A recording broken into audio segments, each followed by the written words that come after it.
નમસ્કાર વિદ્યાર્થી મિત્રો, સ્વાગત છે આપ સૌનું ફરીથી આપણા રસાયણ વિજ્ઞાનના ક્લાસમાં. છેલ્લે આપણે ચર્ચા કરી ગયા હતા કે કોઈ વાહક પદાર્થો છે જે બે પ્રકારના હોય છે. આ બે પ્રકારો છે ધાત્વીય વાહકો અને આયનીય કે વિદ્યુત વિભાજનીય વાહકો.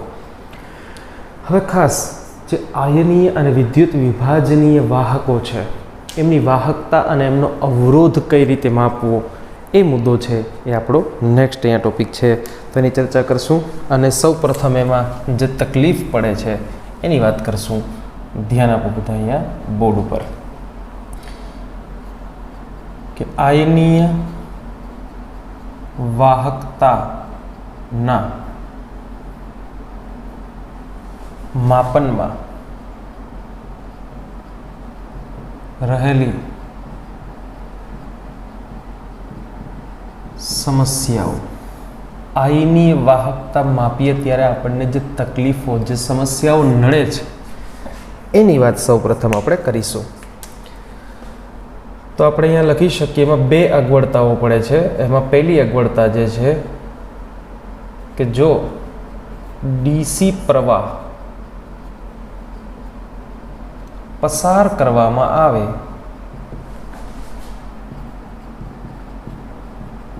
તો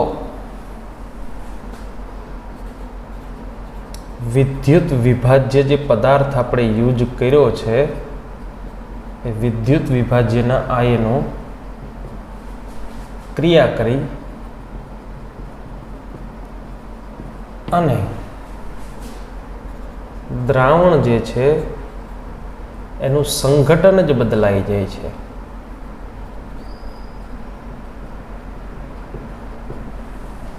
આપણે ભણી ગયા છીએ કે કોઈ સળીઓ ડૂબાડી અને કોઈ પ્રવાહ પસાર કરવામાં આવે. આપણે વાત કરી હતી કે કોપર +2 છે એ કોપરમાં ફેરવાય, મતલબ દ્રાવણમાં આયનોની સંખ્યા જ બદલાઈ જાય, સાંદ્રતા જ જુદી કંઈક થઈ જાય. માટે ડીસી પ્રવાહ છે એ વાપરી શકાતો નથી, બેટરી અહીંયા યુઝ નહીં થાય. નંબર 2 કે ધાતુની જેમ દ્રાવણોના વાહક સળિયા બનાવી વ્હીટસ્ટોન બ્રિજ તેને વાપરી શકાતા નથી. કારણ કે અવરોધનું માપન આપણે શેમાં કરીએ? વ્હીટસ્ટોન બ્રિજમાં કરીએ. વ્હીટસ્ટોન બ્રિજમાં શું હોય? વાહક તાર હોય. અહીંયા આપણો જે કોઈ પણ વાહક પદાર્થ છે એનો તાર બનાવી અને વ્હીટસ્ટોન બ્રિજમાં આપણે એને જોડવો પડે. પરંતુ દ્રાવણનો તાર કઈ રીતે બનાવવો, દ્રાવણને વ્હીટસ્ટોન બ્રિજમાં કઈ રીતે જોડવો, આ પણ એક સમસ્યા છે.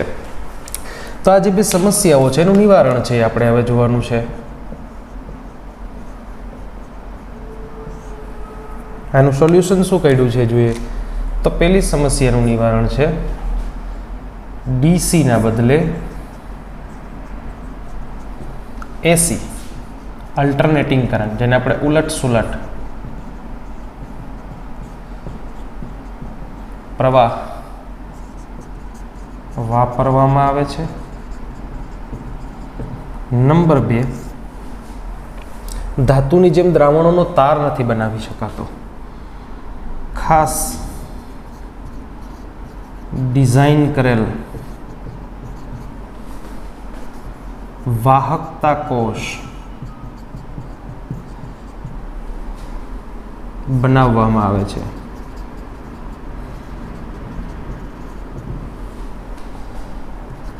જે ઘણી રીતે બનાવી શકાય છે. દ્રાવણને વ્હીટસ્ટોન બ્રિજમાં સળિયાની જેમ ન જોડી શકાય, પરંતુ એ દ્રાવણને કોઈ એવું યોગ્ય પાત્રની અંદર આપણે ભરી શકીએ. આ પાત્ર જે છે એની અંદર આપણે શું ભરી દેવાનું છે તો કે દ્રાવણ, અને અહીંયા એક વખત આપણે આવી રીતે સરસ મજાનું દ્રાવણ ભરી દઈએ, પછી એની અંદર આપણે આવા બે સળિયા જોડી દેવાના છે અને એને વાહક તાર મારફતે પછી આપણે બહાર કાઢીએ અને વ્હીટસ્ટોન બ્રિજ સાથે જોડાણ આપી શકીએ. અલગ અલગ ડિઝાઇન્સ છે. અહીંયા ખાસ યાદ રાખવાનું છે કે પ્લેટિનાઇઝ્ડ પ્લેટિનમ, અથવા એને શું કહેવાય તો કે અથવા એના માટે બીજો શબ્દ વાપરવો હોય તો સૂક્ષ્મ વિભાજિત પ્લેટિનમનો ઢોળ ચડાવેલ પ્લેટિનમ, એવું પ્લેટિનમ જેના ઉપર સૂક્ષ્મ વિભાજિત પ્લેટિનમનો ઢોળ ચડાવેલો છે, મતલબ એકદમ બારીક પાવડર એના પર ચોંટાડેલો છે. ચોંટાડેલો કઈ રીતે હશે? વિદ્યુત વિભાજનીય પદ્ધતિ વડે. હમણાં આપણે વાત કરી કે કોઈ પાત્રના દ્રાવણમાં સળિયો હોય ને અહીંયા વીજ પ્રવાહ પસાર કરવામાં આવે, ઇલેક્ટ્રોન્સ દાખલ કરવામાં આવે તો અહીંયા દ્રાવણમાંનો કોઈ આયન છે, જેમ કે કોપર +2 ઇલેક્ટ્રોન મેળવીને ક્યાં ચોટે? કોપર ઉપર, અને ધીમે ધીમે કોપરના સળિયા ઉપર કોપરનું એક લેયર બની જાય.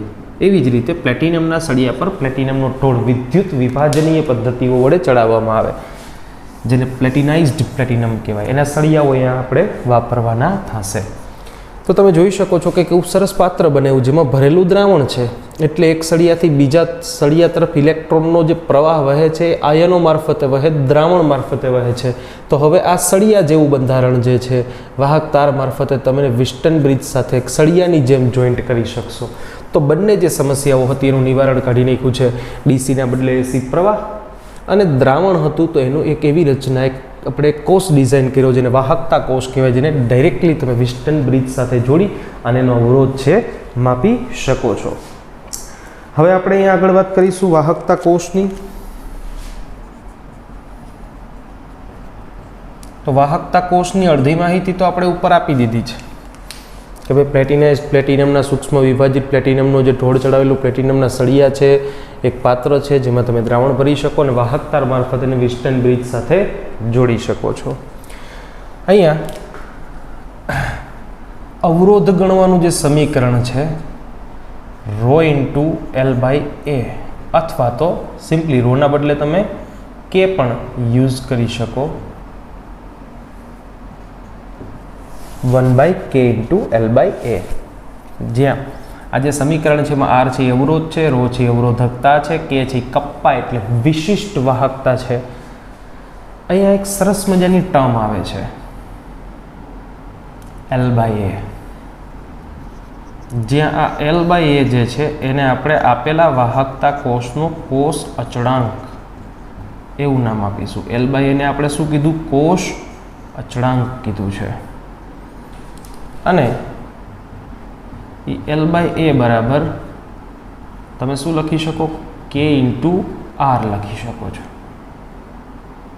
કોષ અચળાંકની કિંમત કેટલી થાય? K × kappa × R. હવે જેની અલગથી સંજ્ઞા G* તમે યાદ રાખશો. વાત કરીએ આ બધું શું છે. વાહકતા કોષની અંદર તમારે પ્રશ્ન પૂછાય કે સમજાવો, તો પહેલાં તો બધું લખી દેવાનું, ની રચના સમજાવવાની કે એક પાત્ર લેવાનું છે જેમાં સામસામે છેડે પ્લેટિનમના સળિયા જેના પર સૂક્ષ્મ વિભાજિત પ્લેટિનમનો ઢોળ ચડાવેલો હોય, એની અંદર તમે વિદ્યુત વિભાજ્યનું દ્રાવણ ભરશો. આ સરસ મજાની રચના છે ને વાહકતા કોષ કહેવાય, જેનો અવરોધ R કેટલો હોય તો કે આપણે ભણ્યા સમીકરણ પ્રમાણે કંઈક આટલો હોય છે, જેની અંદર L/A જે છે ને તમારે કહી દેવાનો છે આપેલા વાહકતા કોષનો કોષ અચળાંક. કારણ કે વાહકતા કોષ ફિક્સ થઈ ગયો છે તો એની લંબાઈ કે એનું આડછેદનું ક્ષેત્રફળ હવે બદલાવાનું નથી. એ હરેક વખતે દ્રાવણ કોઈ પણ ભરશો, સળિયા વચ્ચેનું જે અંતર છે એ બદલાવાનું છે નહીં. અહીંયા સળિયા વચ્ચેનું અંતર ધારો કે કેટલું છે તો કે L છે, તો આપેલા વાહકતા કોષ માટે સળિયાઓ ફિક્સ જ છે અને એની વચ્ચેનું અંતર પણ ફિક્સ છે. અને સળિયાનું આડછેદનું ક્ષેત્રફળ એ પણ બદલાવાનું નથી. તો આપેલા વાહકતા કોષ માટેનો L છે એ ફિક્સ છે, એનો A છે એ ફિક્સ છે, તો એનો ભાગાકાર L/A એટલે કે કોષ અચળાંકથી ફિક્સ જ હોય, ક્યારેય ન બદલાય. અને સમીકરણો પ્રમાણે એનો જવાબ K × R, kappa × R resistance જેટલો થાય. તો વાહકતા કોષમાં L/A છે એનો કોષ અચળાંક કહેવાય, જેની કિંમત K કપ્પા × R એટલે કે અવરોધ જેટલો થાય, અને એને G* વડે હવે પછી આપણે દર્શાવવાનો છે. હવે વાત કરીએ આગળ કે વાહકતા કોષમાં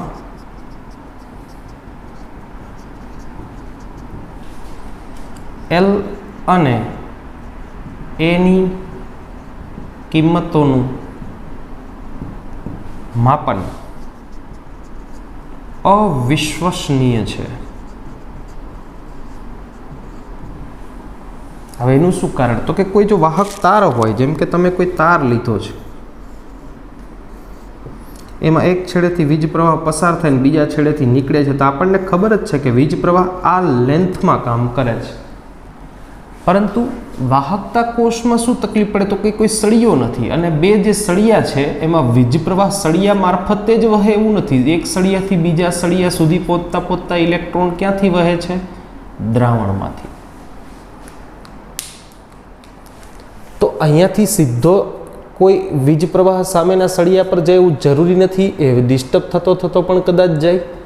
તો ડાયરેક્ટ આ એલ જેટલી લેન્થમાં જ વીજ પ્રવાહનું વહન થાય ફિક્સ એવું કહી શકાતું નથી. પ્લસ આડછેદનું ક્ષેત્રફળ આપણે પ્લેટિનમના સળિયાનું લીધું. હકીકતે વીજ પ્રવાહનું માપન આપણે દ્રાવણ માટે કરીએ છીએ, તો દ્રાવણનું આડછેદનું ક્ષેત્રફળ કેવું હોય નક્કી કેમ કરવું? અને કરીએ તો પણ એ સચોટ રીતે, ચોક્કસ રીતે તો નહીં જ થતો હોય. મતલબ અહીંયા એલ અને એનું માપન અવિશ્વસનીય છે. એટલે કે અહીંયા તમે એલ ભાંગ્યા એ કરો અને એવી રીતે કોષ અચળાંકની કિંમત ગણો આપેલા કોષ માટે, તો એ વ્યાજબી નથી, ખોટી પડે છે. મતલબ કે આ ગણવા માટે તમારે એલને એની કિંમત ગણવાની જ નથી. કોષ અચળાંક ગણવા માટે કંઈક અલ્ટરનેટિવ રસ્તો તમારે શોધવાનો છે. તો અલ્ટરનેટિવ રસ્તો કયો હશે? તો કે એના બરાબર શું છે? કપ્પા ગુણ્યા આર. આ વિશિષ્ટ વાહકતા અને આ નોર્મલ અવરોધ, એ બેનો ગુણાકાર કરીને તમે કોષ અચળાંક ગણશો. એલ અને એને ભાગાકાર કરીને આ ગણવાનો નથી.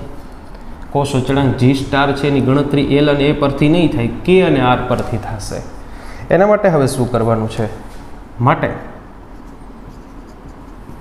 કોષ અચળાંક ગણવા માટે હવે એક કોઈ જાણીતી વાહકતા ધરાવતા વિદ્યુત વિભાજ્ય ના દ્રાવણને આપણા વ્હીટસ્ટોન બ્રિજમાં લઈને તેનો અવરોધ નક્કી કરવામાં આવે છે. એક જાણીતી સાંદ્રતા, જાણીતી વાહકતા. કેવી વાહકતા? જાણીતી. અહીંયા જાણીતી વાહકતા કોની છે? તો કે મોસ્ટ કોમન કેસીએલ છે. અહીં કેસીએલનો મોટા ભાગે ઉપયોગ કરવામાં આવે છે, કે જેની વાહકતા જુદા જુદા તાપમાને અને જુદી જુદી સાંદ્રતાએ ચોક્કસ રીતે જાણીતી છે. સિમ્પલ તમારે મગજમાં રાખવાની વાત, એક કેસીએલનું દ્રાવણ એવું દ્રાવણ છે કે જેની વાહકતા પહેલેથી જાણીતી છે. તમને કંઈ કેસીએલ માટે તમને પૂછે કે એનો કપ્પા કેટલો છે, કોઈ સાંદ્રતાની ગમે એટલી હોય, 1 મોલરે, 2 મોલરે, 3 મોલરે, આ કોઈ પણ જગ્યાએ એની કેની વેલ્યુ છે એ ખબર જ હોય આપણને પહેલેથી જ. શું ખબર હોય? વાહકતા કે જાણીતી છે. એવું કેસીએલનું દ્રાવણ કે ભાઈ 1 મોલર સાંદ્રતાનું દ્રાવણ લીધું, જેનો કપ્પા એટલે કે એની વાહકતા આટલી ને આટલી છે, ખબર હોય પહેલેથી. એવું એક દ્રાવણ લેવાનું, એને વિસ્ટન બ્રિજમાં ભરી દેવાનું, વાહકતા કોષમાં ભરી દેવાનું, પછી વાહકતા કોષને વિસ્ટન બ્રિજમાં જોડવાનો. વિસ્ટન બ્રિજમાં જોડો એટલે વિસ્ટન બ્રિજ એનો શું માપીને આપે? અવરોધ માપીને આપે. તો એક એવું દ્રાવણ લીધું કે જેની વાહકતા તમને પહેલેથી ખબર હતી. વિસ્ટન બ્રિજમાં ભરીને એનો અવરોધ તમે માપી લીધો. તો કે ગુણ્યા આર બરાબર તો શું છે? કોષ અચળાંક જી સ્ટાર એટલે કે L/A છે. આ તમે ઇઝીલી ગણી શકા છો. હવે શું થઈ ગયું? આ તો કે આપણા વાહકતા કોષનો કોષ અચળાંક ગણાઈ ગયો. વાર્તા થઈ પૂરી. કોષ અચળાંક ગણવાનો વાહકતા કોષનો, પછી એને મૂકી દેવાનો. હવે જ્યારે તમારે કોઈ અજાણ્યા દ્રાવણની અવરોધ કે વાહકતા ગણવાની વાત આવે ત્યારે હવે કોષ અચળાંક નક્કી થઈ ગયા બાદ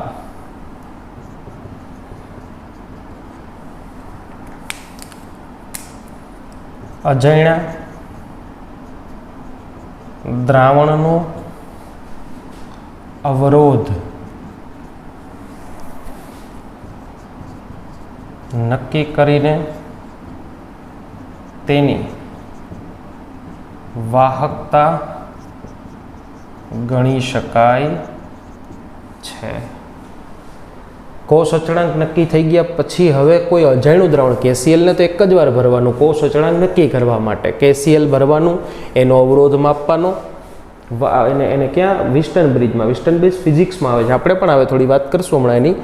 પરંતુ આ આર ગણવાનો છે કે તમને પહેલેથી ખબર છે, એના પરથી તમે G સ્ટાર એટલે કે L બાય નક્કી કર્યું. L બાય નક્કી કરવામાં કે લંબાઈ નથી માપવાની કે ક્ષેત્રફળ નથી માપવાનું, માત્ર એક દ્રાવણ ભરવાનું. દ્રાવણ ભર્યા પછી આ બે છેડાઓને વિસ્ટન બ્રિજમાં જોડવાના અને સરસ મજાનો અવરોધ મળી જાય. અને કે તમને પહેલેથી ખબર હોય G સ્ટાર ગણી શકાય, L બાય એ ગણી શકાય. આવું કર્યા પછી શું કરવાનું તો કે હવે KCl કાઢી લેવાનું. આ આપણો વાહકતા કોષ છે, ગમે તે કોઈ પણ અજાણ્યું દ્રાવણ ભરો અને એને વિસ્ટન બ્રિજમાં જોડો એટલે તમને વિસ્ટન બ્રિજ શું ગણીને આપે? અવરોધ ગણીને આપે. આર ગણીને આપશે તમને. અવરોધ ગણાઈ જશે વિસ્ટન બ્રિજમાં. L બાય એ તમને પહેલેથી ખબર છે, આ તમને પહેલેથી ખબર છે, અથવા તો એને આપણે G સ્ટાર કહીએ, તમને પહેલેથી ખબર છે. અહીં આવી જાઓ એટલે તમે K એટલે કે વાહકતા ગણી શકો, જેના બરાબર શું થાય? K બરાબર શું થાય? G સ્ટારના છેદમાં R.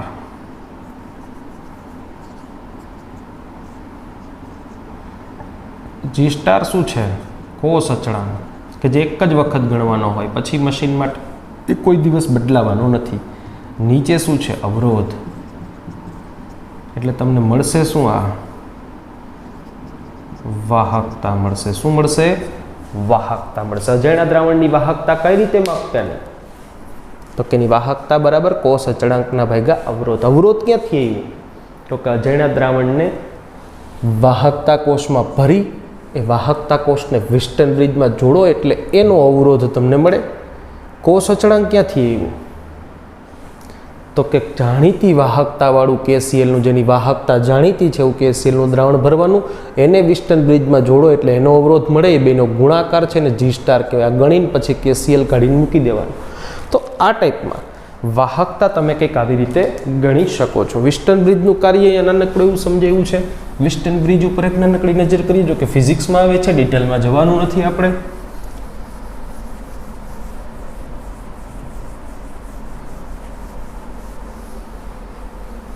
પણ એ રચના અહીંયા છે તો આપણે જોઈ લઈએ.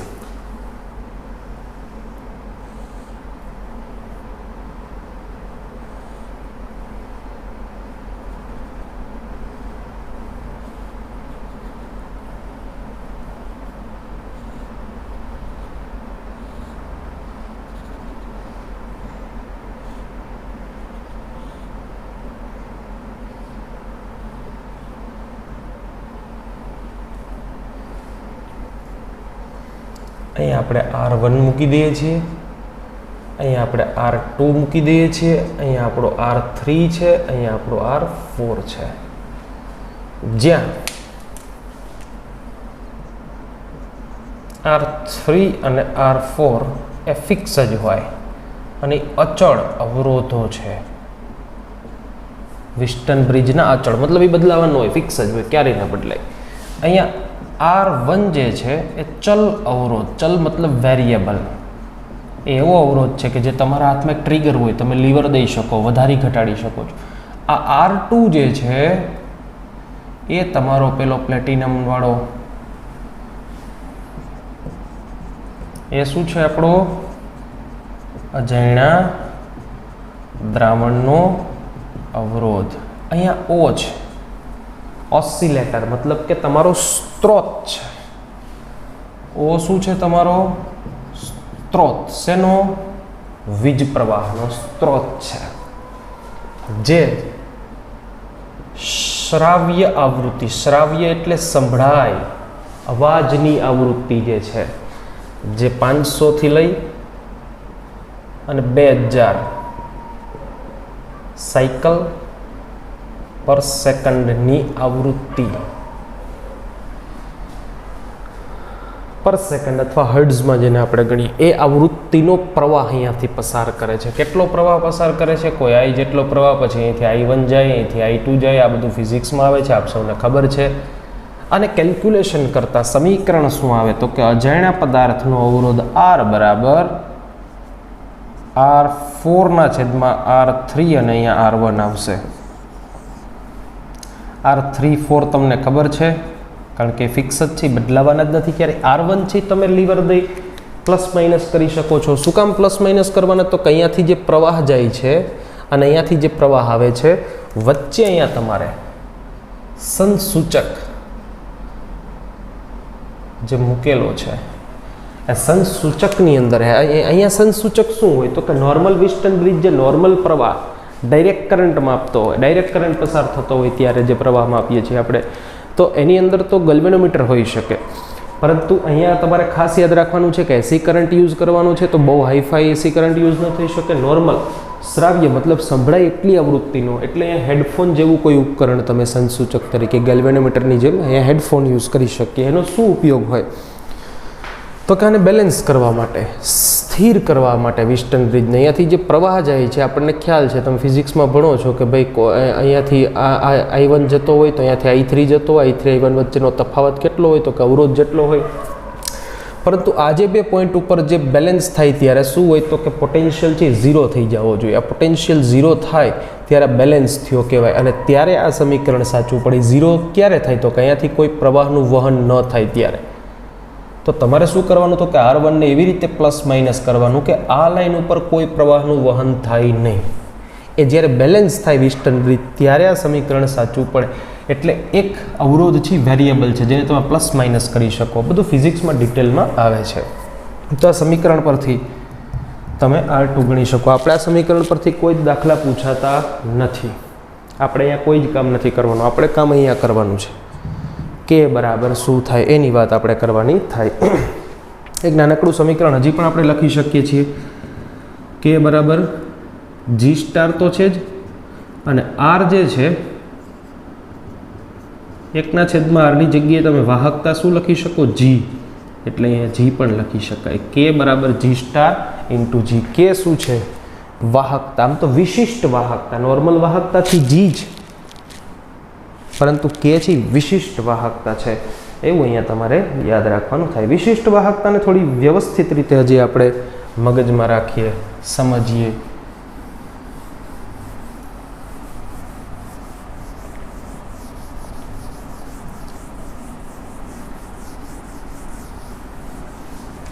આપણે ભણી ગયા હતા વાહક તાર માટે કે એકમ લંબાઈ અને એકમ આડછેદના ક્ષેત્રફળ ધરાવતા વાહકની વાહકતાને વિશિષ્ટ વાહકતા કપ્પા કહે છે. તો કપ્પાની વ્યાખ્યા શું હતી કે કોઈ પણ લંબાઈનો તાર હોય અને માપો તો વાહકતા G, પણ એકમ લંબાઈનો તાર હોય જેની લંબાઈ 1 મીટર અથવા 1 સેન્ટીમીટર હોય, મીટર લ્યો કે સેન્ટીમીટર લ્યો, તો એની જે વાહકતા હોય એને વિશિષ્ટ વાહકતા કહેવાય. પણ જ્યારે તમે વિદ્યુત વિભાજ્યના દ્રાવણો માટે વાત કરો ત્યારે આ જે એકમ લંબાઈ છે અને એકમ આડછેદનું ક્ષેત્રફળ તમારું જે છે, લંબાઈ L બરાબર ધારો કે 1 મીટર અથવા 1 સેન્ટીમીટર જે કંઈ પણ હોય, આડછેદનું ક્ષેત્રફળ છે 1 સેન્ટીમીટર ઘન હોય, જે કંઈ પણ હોય, કોઈ આડછેદનું ક્ષેત્રફળ હોય અને લંબાઈ હોય, તો આ બેનો જે કંઈ પણ ગુણાકાર જે છે એ તમારું શું થઈ જાય? કદ થઈ જાય. શું થઈ જાય? કદ. તો કદ કેટલું થાય તો કે 1 સેન્ટીમીટર લંબાઈ ગુણ્યા આડછેદનું ક્ષેત્રફળ બરાબર કદ થાય. કદ એટલે વોલ્યુમ. તો વોલ્યુમ બરાબર શું થાય? અહીંયા 1 સેન્ટીમીટર ક્યુબ. કારણ કે એના બરાબર શું છે આપણે પહેલેથી વ્યવસ્થિત લખીએ તો V બરાબર L ઇન્ટુ A. L કેટલું છે? 1 સેન્ટીમીટર. એ કેટલું છે? 1 સેન્ટીમીટર સ્ક્વેર. તો ટોટલ થઈ ગયું 1 સેન્ટીમીટર ક્યુબ, અથવા તો 1 શું થઈ ગયું? મિલી. તો જ્યારે તારની વાત કરીએ તો કપ્પા એટલે કે વિશિષ્ટ વાહકતાની વ્યાખ્યા એકમ લંબાઈ અને એકમ આડછેદમાં જે વાહકતા હોય એને વિશિષ્ટ વાહકતા કહેવાય. પણ દ્રાવણ હોય ત્યારે આપણે કહી શકીએ કે એકમ કદ, ધારો કે કેટલું હોય? 1 મિલી ના દ્રાવણની વાહકતાને શું કહેવાય? વિશિષ્ટ વાહકતા કહેવાય છે. એકમ કદમાં રહેલી વાહકતાને શું કહેવાય? વિશિષ્ટ વાહકતા કહેવાય છે. હવે આપણે કદને વ્યાખ્યાયિત કરવાનું છે. એના માટે મારે જવું પડશે મોલારિટીમાં, કે મોલારિટી બરાબર શું હોય? મોલ પ્રતિ લીટર. લીટરમાં રહેલા મોલને શું કહેવાય? મોલારિટી કહેવાય. સંજ્ઞામાં વાત કરીએ તો મોલારિટી બરાબર મોલ્સ પર લીટર. લીટરમાં રહેલા વોલ્યુમની વાત થઈ છે. તો આના પરથી આપણે કહી શકીએ કે લીટર બરાબર કદ બરાબર શું થાય? મોલ્સ પર મોલારિટી. આ તમારા મગજમાં બેસવું જોઈએ. મોલ્સ પર મોલારિટી. હવે જે વિશિષ્ટ વાહકતા ટર્મને આ બારામાં હું શું કામ સમજાવું છું એને સમજવા માટે થઈ અને એક સરસ મજાનો મુદ્દો છે. આ શું કામ લખીએ છીએ બધું એ એક મુદ્દો છે સરસ આપણે સમજવાનો. અને આ મુદ્દો શું છે? મુદ્દો છે મોલર વાહકતા, મોલર કંડક્ટિવિટી, જેની સંજ્ઞા ખાસ યાદ રાખજો, લેમ્બડા એમ. મોલર વાહકતા લેમ્બડા એમ. મોલર વાહકતા કોને કહેવાય? વ્યાખ્યા પહેલા લખી લઈએ કે 1 મોલ વિદ્યુત વિભાજ્ય ધરાવતા કોઈ પણ દ્રાવણની વાહકતાને મોલર વાહકતા કહેવાય છે. કોઈ એક દ્રાવણ તમે ભર્યું વાહકતા કોષમાં. આ વાહકતા કોષની ડિઝાઇન તમને મગજમાં છે એવી જ આપણે એક વાહકતા કોષમાં તમે કોઈ પણ એક દ્રાવણ ભરી દીધું. દ્રાવણ હોય એટલે શું હોય? તો કે એક દ્રાવક હોય અને બીજો શું હોય? દ્રાવ્ય. આ દ્રાવ્ય છે કેટલો લેવાનો? 1 મોલ. દ્રાવ્ય 1 જ મોલ હોવો જોઈએ. પછી દ્રાવક તમે ગમે એટલો રાખો, મતલબ કદ ગમે તે હોય, 1 મોલ દ્રાવ્ય હોય એની વાહકતા માપો એટલે મોલર. મોલર વાહકતાની જરૂર શું કામ પડી? આપણને ખબર કેમ પડે? એક દ્રાવણ ભર્યું, એમાં 1 મોલ તમે શું નાખી દીધું? NaCl. અને 5 લીટર તમે શું નાખી દીધું? એમાં પાણી. અહીંયા 0.1 મોલ તમે KCl ભર્યું અને 5 લીટર શું નાખી દીધું? પાણી. હવે આ બેની કમ્પેરિઝન કરો તો વ્યાજબી નથી, કારણ કે NaClના મોલ જાજા છે, KClના મોલ ઓછા છે. તો જેના મોલ જાજા, એના આયનો જાજા, એની વાહકતા જુદી જ હોવાની. એટલે જ્યારે તમે કોઈ બે પદાર્થની કમ્પેરિઝન કરવા માગતા હોય કે ભાઈ આની વાહકતા વધારે, પહેલાંની ઓછી, તો બેનો જથ્થો કેવો લેવો પડે? સરખો. અને જથ્થો સરખો લેવા માટે કઈ ટર્મ એડ કરી? મોલર વાહકતા. કે ભાઈ NaCl લ્યો તો 1 મોલ, KCl લ્યો તો પણ 1 મોલ. હવે ખબર પડે કે કોણ કેટલું જોરમાં છે. એટલા માટે થઈ અને મોલર વાહકતા ટર્મ આવી કે 1 મોલ જથ્થો હોય એની વાહકતા માપો એને મોલર વાહકતા કહેવાય. જુદા જુદા પદાર્થોની મોલર વાહકતા તમને ખબર હોય તો તમે એની વાહકતાની કમ્પેરિઝન કરી શકો. એટલે મોલર વાહકતા ટર્મ આવી. 1 મોલ જથ્થો હોય એની વાહકતા છે એને મોલર વાહકતા કહેવાની છે. હવે મોલર વાહકતા ટર્મ આવી એટલે મોલારિટી આવી છે. હવે આપણે વાત કરીએ કે 1 મિલી દ્રાવણ ની વાહકતા, એને આપણે કપ્પા કહીએ. કારણ કે ઓલામાં એકમ લંબાઈ છે ત્યારે કપ્પો હતો, દ્રાવણ હોય તો એકમ કદ હોય એની વાહકતાને કપ્પો કહેવાય. તો 20 મિલી દ્રાવણ જે છે એની વાહકતા કેટલી થાય? અહીંયા હજી એક યાદ રાખજો, જથ્થો તો કેટલો છે? 1 મોલ. કદ ભલે ગમે એટલું હોય, એમાં વિદ્યુત વિભાજ્ય આપણે 1 મોલ નાખ્યો છે, તો એની વાહકતા યાદ રાખજો, 1 મોલ શું નાખ્યું છે? દ્રાવ્ય. ધ્યાનથી સમજો. વત્તા બીજું શું છે? દ્રાવક છે. એ બે ભેગા કરી અને જ્યારે કુલ કદ 1 મિલી થાય ત્યારે વાહકતાને કે કહેવાય. હજી 1 મોલ દ્રાવ્ય તો એમનો એમ છે, પણ દ્રાવક હવે જે છે તમારો એ કેવો નાખી દીધો? વધુ નાખી દીધો. અને દ્રાવણ છે 1 મિલી બદલે કેટલું? 10 થઈ ગયું. તો 10 મિલીનું જે માપો એને હવે તમારે શું કહેવી પડશે? મોલર વાહકતા કહેવાય. આ એકમ કદની મોલર વાહકતા છે, આ કોઈ પણ કદની મોલર વાહકતા છે. જેમ પેલા ઓલો એકમ લંબાઈની વાહકતા હતી અને આ કોઈ પણ લંબાઈની વાહકતા જી હતી, એવી રીતે કોઈ પણ કદની માપો તો એને મોલર વાહકતા કહેવાય, એકમ કદની માપો તો એને કે કહેવાય.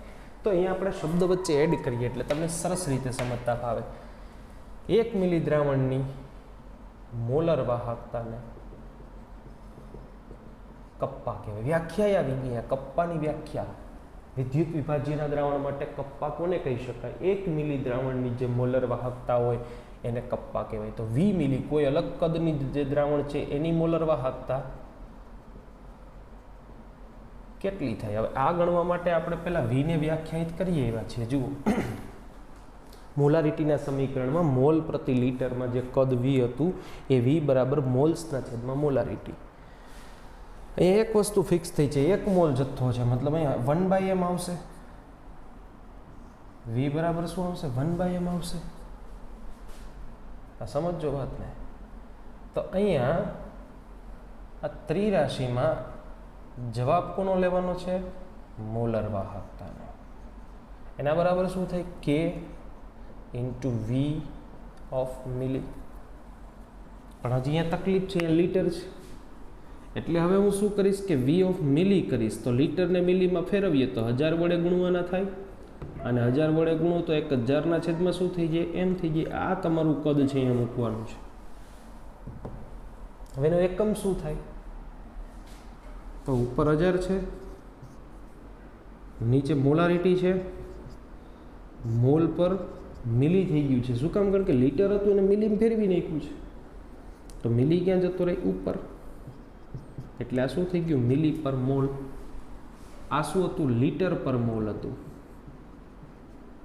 આ શું થઈ ગયું? મિલી પર મોલ થઈ ગયું છે.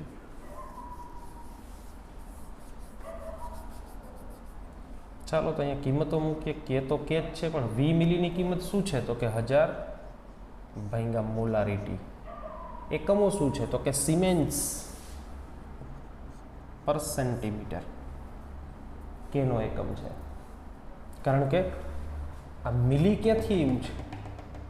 સેન્ટીમીટર ક્યુબની જગ્યાએ મિલી નાખ્યું છે. તો કેનો એકમ સેન્ટીમીટર વાળો જ આવે ને, સિમેન્સ પર સેન્ટીમીટર ગુણ્યા 1000 છે એમને. એમનો એકમ શું હોય? એટલે આ આખાનો એકમ આપણે તો લખ્યો છે ને, અહીંયા લખ્યો જ છે મિલી પર મોલ. અને મિલી ન લખીએ જ ચાલે, કારણ કે 1 મિલી બરાબર શું થાય? 1 સેન્ટીમીટર ઘન થાય. તો સેમી ગયા તો એ બગડી વધી છે, એટલે કે ઇન્ટુ 1000ના છેદમાં મોલારિટી. કોના બરાબર? મોલર વાહકતા બરાબર. એકમ શું થઈ ગયો? સિમેન્સ સેન્ટીમીટર સ્ક્વેર પ્રતિ મોલ.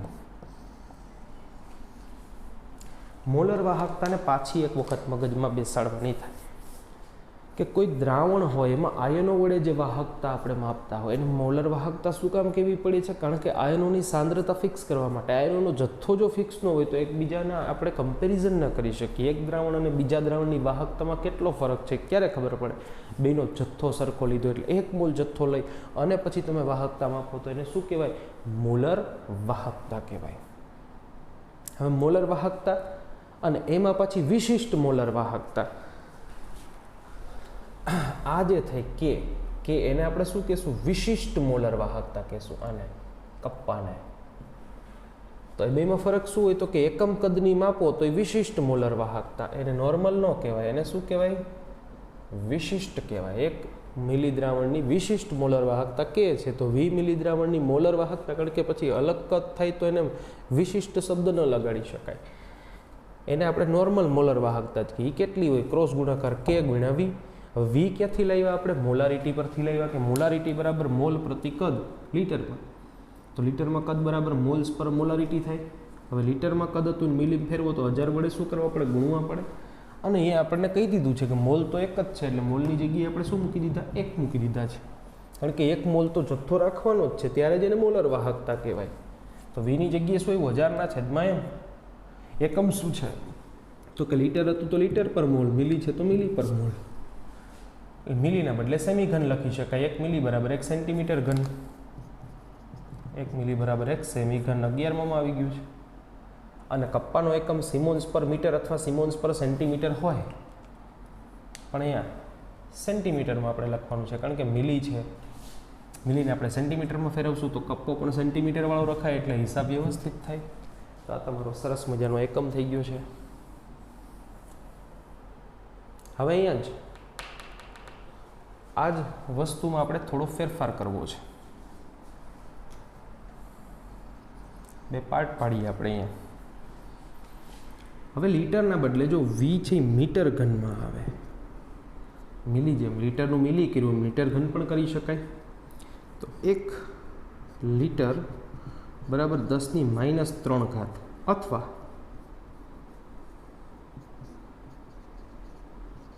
મીટર ઘન, આવું લખી શકાય. તો એક મીટર ઘન તમારે લગાડવા હોય, લીટરની જગ્યાએ મિલી કર્યા હતા એમ મીટર ઘન કરવા હોય, અહીંયા 1000 વડે ગુણ્યા હતા તો અહીંયા 1000 વડે ભાગવાના. તો અહીંયા 1000 મોલારિટી એવું થાય. એકમ શું થઈ જાય આનું? તો કે મોલ ઉપર મિલી હતું તો મીટર ઘનના છેદમાં શું થઈ જાય? મોલ. આવું પણ તમે લગાડી શકો જ્યારે કદ તમે શેમાં લીધું હોય? મીટર ઘનમાં લીધું હોય ત્યારે. આવું શું કામ કરવાનું થયું? કારણ કે ટેક્સ્ટ બુકમાં આપેલું છે. લીટર બરાબર શું થયું? 1/1000 મોલારિટી થઈ. મિલી બરાબર શું થયું? 1000/1000 મોલારિટી થઈ. મીટર ઘન બરાબર શું થયું?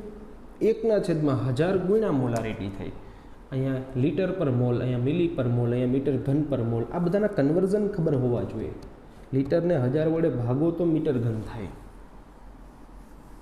હવે આ જ વસ્તુ આપણે અહીંયા એપ્લાય કરવાની છે, અને ત્રિરાશિને થોડીક અલગ કરવાની છે આપણે.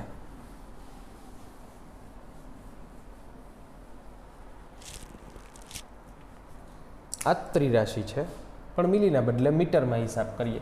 એકમ કદ એટલે 1 મીટર પણ હોઈ શકે, 1 લીટર પણ હોઈ શકે, 1 મિલી પણ હોઈ શકે. તો એવી જ રીતે 1 મીટર ઘન, મિલીને બદલે શું કરી નાખ્યું? મીટર ઘન દ્રાવણની વિશિષ્ટ મોલર વાહકતાનું મૂલ્ય ધારો કે K છે, તો V કંઈક અલગ મીટર ઘનમાં એની મોલર વાહકતાનું મૂલ્ય કેટલું થશે? આ મોલર વાહકતા જે હવે મીટર ઘનવાળી આવશે એ K ગુણ્યા V મીટર ઘનવાળી આવશે. મીટર ઘનમાં 1/1000, આની જગ્યાએ શું મૂકાય? 1000 ગુણ્યા મોલારિટી. હવે એકમોની વાત કરીએ આપણે, તો એકમો અહીંયા શું છે? કપ્પાનો એકમ મીટર ઘનવાળો થઈ ગયો તો સિમોન્સ પર મીટર થઈ. કપ્પા છે સિમોન્સ પર મીટર અથવા સિમોન્સ પર સેન્ટીમીટર જ હોય, ઇન્ટુ મીટર ઘનમાં છે તો એની આ જે છે એની કિંમત, એનો એકમ શું છે? મીટર ઘન પર મોલ. તો મીટર અને ઘન ગયા, બગડી વધી, સિમોન્સ મીટર ઘન પ્રતિ મોલ. તો મોલર વાહકતાનું મીટર ઘનવાળું સમીકરણ આવી ગયું, પણ મોટા ભાગે આપણે સેન્ટીમીટર ઘનવાળું દાખલાઓમાં યુઝ કરવાનું થશે. આ ટેક્સ્ટ બુકમાં કંઈ આપેલું નથી, આ તો જસ્ટ માહિતી માટે હું તમને આપું છું. ટેક્સ્ટ બુકમાં બસ આટલું જ આપેલું છે, આટલું. આ કેલ્ક્યુલેશન કોઈ જ નહીં, ખાલી સીધા સૂત્ર જ આપ્યા છે. એમાં એમની જગ્યાએ સી લખ્યો હશે. સી માને કન્સન્ટ્રેશન, પછી મોલારિટી કે નોર્માલિટી કે જે તમારે લખવું હોય તે લખી શકાય. તો કે છે અહીંયા કપ્પો મહત્વનો છે ખાસ. જે કે છે જેને વિશિષ્ટ વાહકતા અથવા જો દ્રાવણની વાત કરતા હોય તો એને શું કહેવાય? વિશિષ્ટ મોલર વાહકતા કહેવાય, જેનો એકમ શું છે? સિમોન્સ પર સેન્ટીમીટર અથવા સિમોન્સ પર મીટર છે. અને કપ્પો એટલે કે વાહકતા બરાબર શું થાય? તો કે નોર્મલ વાહકતા G ગુણ્યા G સ્ટાર, જ્યાં G સ્ટાર શું છે? L/A એટલે કે કોષ અચળાંક છે, અહીં આવે છે. અને એ જ કે બરાબર G એટલે શું થાય? G સ્ટાર ના છેદમાં R થાય છે. કપ્પો ખાસ મગજમાં રાખવો. વાહકતા અહીંયા આપણને કોઈ દાખલા આપ્યા હોય તો પહેલાં આપણે એને જોઈ લઈએ. કોયડા નંબર આપી દીધો છે 3.4.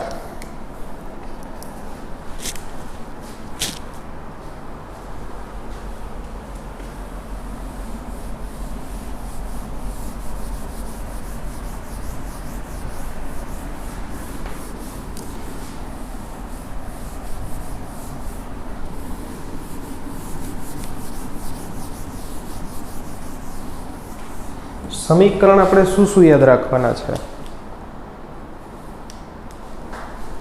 કે કોષ અચળાંક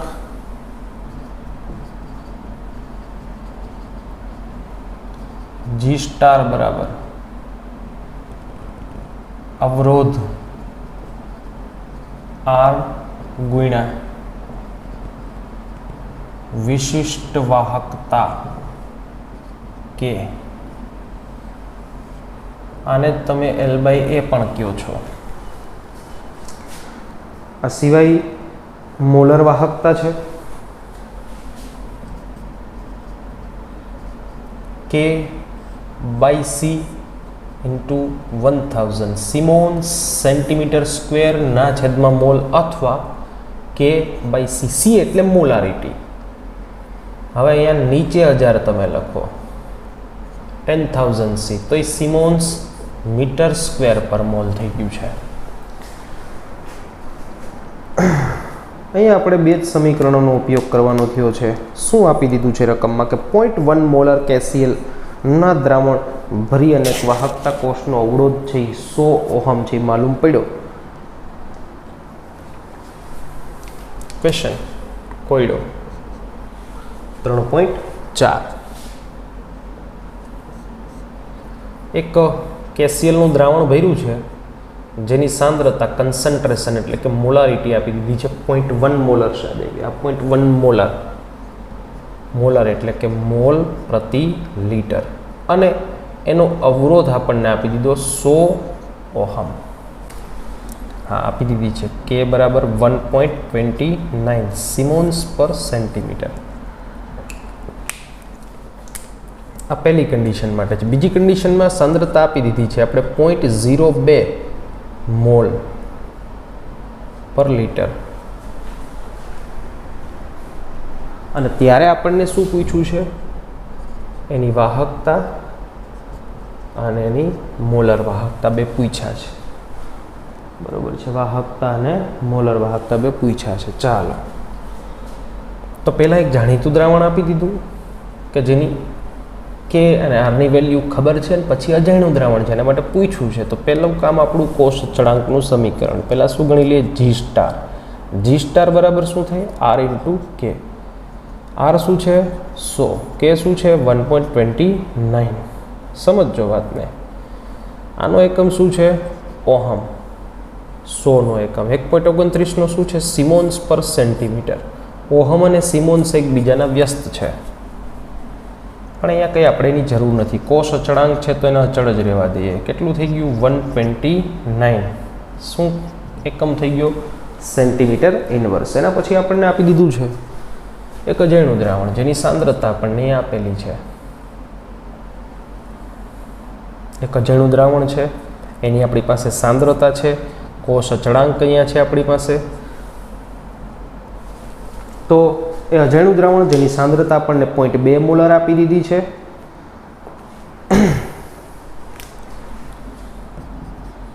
એની આપણે વાહકતા અજાણ્યા દ્રાવણની શું ગણી શકીએ? વાહકતા. વાહકતા કે બરાબર શું થાય? કે બરાબર શું થાય? જી સ્ટારના છેદમાં શું થાય? આર. હવે જી સ્ટાર તો આપણે ગણ્યો, એ તો ક્યારેય બદલાવાનો છે જ નહીં. અને એ અજાણ્યા દ્રાવણનો અવરોધ છે એ જો તમને ખબર હોય કે 520 આપણને ખબર છે, એનો અવરોધ આપણને આર આપણને આપી દીધો છે. કેટલો આપી દીધો? 520 ઓહમ. તો તમે કપ્પો છે એ ગણી શકા છો. 129 છે એનો એકમ શું છે? Centimetre inverse. 520 છે એનો એકમ શું છે? ઓહમ છે. તો કેલ્સી લગાડીએ આપણે. 129 ભાગ્યા 520, જવાબ થઈ ગયો 0.248.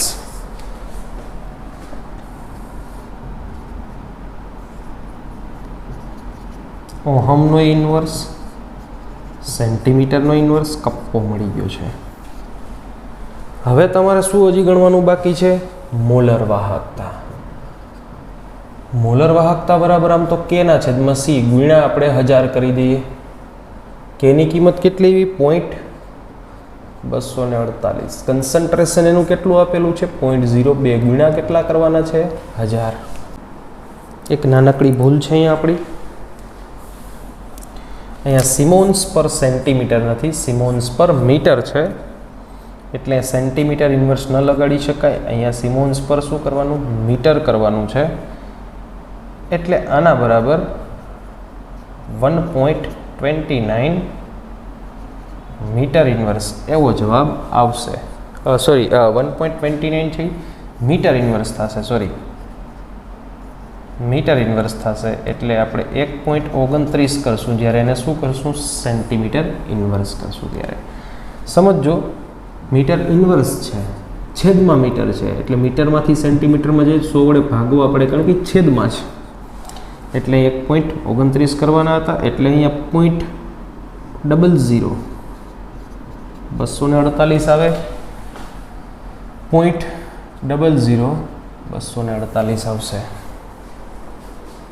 એટલે ભાગ્યા હજી કેટલા કરવાના છે? 100. એટલે 124 પોઈન્ટ સમથિંગ પણ બહુ દૂર છે, એટલે આપણે 124. હવે એકમની વાત કરીએ તો આનો સિમોન્સ પર સેન્ટીમીટર, મતલબ આ ફિક્સ જ હોય. સિમોન્સ સેન્ટીમીટર સ્ક્વેર યાદ જ રાખી લેવાનો. મોલર વાહકતા હોય ગણવાની જરૂર ન હોય. સિમોન્સ સેન્ટીમીટર સ્ક્વેર પર મોલ. સમજો વાતને. શું આપેલું હતું આપણને? તો કે કેસીએલનું જાણીતું દ્રાવણ, જેનો આર ખબર છે, જેનો કે ખબર છે. તો એના પરથી આપણે શું કેલ્ક્યુલેટ કરી લેવાનો? કોષ અચળાંક જી સ્ટાર L/1 આવી રીતે ગણી લીધો. અહીંયા ભૂલ શું કરી હતી? મીટરના બદલે સેન્ટીમીટર ભૂલમાં લેવાઈ ગયા, તો દાખલામાં ખોટો જવાબ આવતો હતો. પછી આપણે જાણીતી સાંદ્રતા લીધી, સોરી અજાણી સાંદ્રતા લીધી. આ અજાણી સાંદ્રતા દ્રાવણ જે છે એની કે અને મોલર વાહકતાની વેલ્યુ ગણવાની કીધી. કોષ અચળાંક ફિક્સ થઈ ગયો હતો, તો એના પરથી કોષ અચળાંક ભાગ્યા આર કરી અને આપણે શું ગણી લીધો? કે ગણી લીધો. કે ભાગ્યા સી ગુણ્યા 1000 કરીને આપણે શું ગણી લીધી? મોલર વાહકતા. બસ બે તો સમીકરણ છે ટોટલ આપણે અહીંયા. કોયડા નંબર 3.5. શું આપ્યું છે આપણને? તો 1 સેન્ટીમીટર વ્યાસ એક નળી છે, જેનો વ્યાસ છે આખો 1 સેન્ટીમીટર છે. તો અડધું માપ કેટલું થાય? તો કે 0.5 સેન્ટીમીટર. આ નળી છે કે જેની લંબાઈ આપણને કેટલી આપી દીધી છે? 50 સેન્ટીમીટર આપી દીધી છે. પછી શું આપ્યું છે?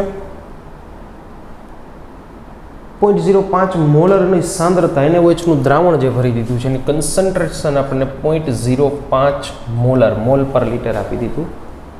અને એનો અવરોધ આપી દીધો છે 5.55 ગુણ્યા 10⁻³ ઓહમ.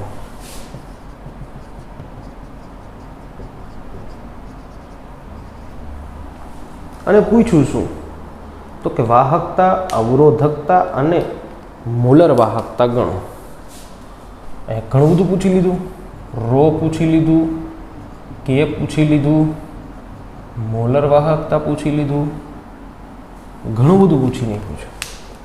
તો આપણે આરના સમીકરણમાં જઈએ. અવરોધ બરાબર શું થાય? રો ઇન્ટુ L/A થાય. હવે એ શું છે અને એલ શું છે? તો કે એલ છે લંબાઈ છે 50 ફિક્સ છે. આપણે જોઈએ શું શું ઘટે છે. એ ગણવો છે, આડછેદનું ક્ષેત્રફળ, આ પાર્ટ ગણવો છે. આ સમીકરણ છે આપણે વાપરવાનું છે. એમાં એ ઘટે છે તો એ બરાબર શું થાય? તો કે પાઈ આર ક્યુબ. પાઈ બરાબર શું થાય? તો કે 3.14 પાઈ આર સ્ક્વેર.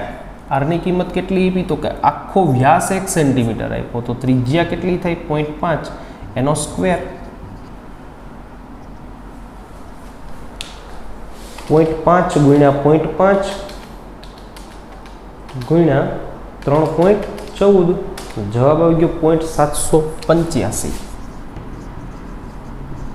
Centimetre square. આ આડછેદનું શું મળી ગયું? ક્ષેત્રફળ. હવે આ કિંમત મૂકીએ કે આર બરાબર રો ઇન્ટુ એલ બાય એ. તો રો બરાબર શું થાય? બધું સામે જાય, આર ઇન્ટુ એના છેદમાં એલ. આર આપી દીધું છે 5.55 ગુણ્યા 10⁻³ ગુણ્યા લંબાઈ કેટલી છે? 50 સેન્ટીમીટર છે. ભાગ્યા ઉપર ક્ષેત્રફળ લખવાનું છે 0.785 ભાગ્યા કેટલા કરવાના? 50 ગુણ્યા 5.55 ભાગ્યા 50 0.0871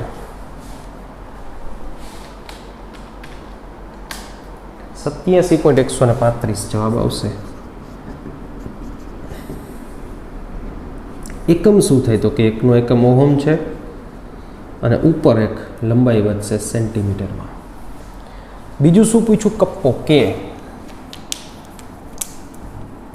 તો કે બરાબર શું થાય? તો કે વાહકતા અને અવરોધકતા બે એકબીજાના વ્યસ્ત છે એટલે 1/87.135. જવાબ શું થશે? 1/87.135 બરાબર જવાબ થશે 0.0114. એકમ શું થાય? તો કે આનો ઓહમ સેન્ટીમીટર હતો તો આનો ઓહમ ઇન્વર્સ અને સેન્ટીમીટર ઇન્વર્સ. કપ્પો થઈ ગયો તમારો. વિશિષ્ટ મોલર વાહકતા. મોલર વાહકતા બરાબર વિશિષ્ટ મોલર વાહકતાના છેદમાં સાંદ્રતા ગુણ્યા શું છે? 1000. 0.0114. સાંદ્રતા તો આપેલી જ હતી 0.05 ગુણ્યા શું કરવાના છે? 1000. જે જવાબ આવે સિમોન્સ સેન્ટીમીટર સ્ક્વેર પર મોલ. શું જવાબ આવે છે? 0.229.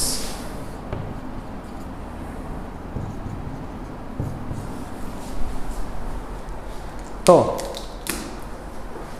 મોલર વાહકતાનું જે સમીકરણ છે એની અંદર કે ની જરૂર પડે અને કે કપ્પા વિશિષ્ટ વાહકતા ગણવા માટેના રસ્તા ઘણા બધા છે. જે પૈકી આપણે કોષ અચળાંક ભાંગા અવરોધ કરીને એને ગણી શકીએ. 1/ρ એટલે કે વાહકતા છે અવરોધકતાનું વ્યસ્ત પણ છે. આવી અલગ અલગ રીતે આવા સરસ મજાના દાખલાઓ ગણી શકીએ. આમાં ટ્વિસ્ટ કરીને MCQ પણ પૂછાય. 2 માર્ક્સની અંદર 3 માર્ક્સની અંદર દાખલો પણ પૂછી શકાય. નાનો દાખલો 2 માર્કમાં પણ પૂછી શકાય. તો બોર્ડ માટે JEE નીટ માટે પણ IMP ટોપિક છે. ખાસ વ્યવસ્થિત રીતે આ ટોપિકને આપ સૌએ મગજમાં રાખવાનો છે. અહીંયા સુધી રાખીએ છીએ. Thank you.